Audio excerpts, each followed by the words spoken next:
Hindi lang po sa Luneta isinagawa ang protesta kontra sa pork barrel. Maging ang ating mga kababayan sa Luzon, sa Visayas, sa Mindanao, pati na yung mga nasa ibang bansa, nakiisa rin sa protestang Million People March. Nakatutok si Jam Sisante. Nasa Mindanao man, ipinarating ng mga Dabawenyo ang kanilang panawagan kontra pork barrel. Tinatayang 3,000 tao ang nakiisa sa protesta sa Davao City.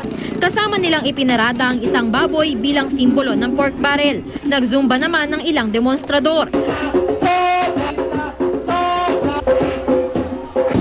Mahigit 3,000 rin ang nagsama-sama sa Cebu City para makiisa sa panawagang buwagin ng pork barrel. Ang musikerong ito, idinaan sa awit niyang Chop the Pork ang kanyang panawagan.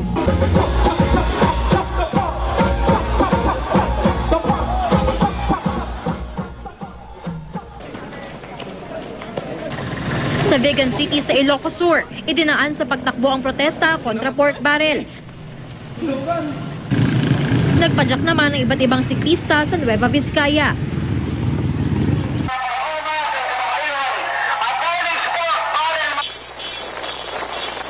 Kahit malakas ang buhos ng ulan, hindi naman nagpatinag ang mga taga-Legazpi City sa Albay.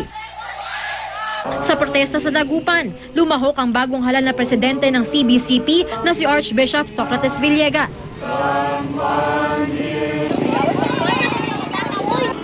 Nakiisa rin ang mga taga-General Santos City at mga Ilonggo. Bukod sa kilos protesta sa ilang lugar sa Luzon, Visayas at Mindanao. Mula sa ibayong dagat, nagparamdam din ng ating mga kababayan. Nagsagawa ng signature campaign ng mga Pinoy sa Roma. Pinalibutan naman ng ilang Pinoy ang Ritz-Carlton Tower sa Los Angeles, California.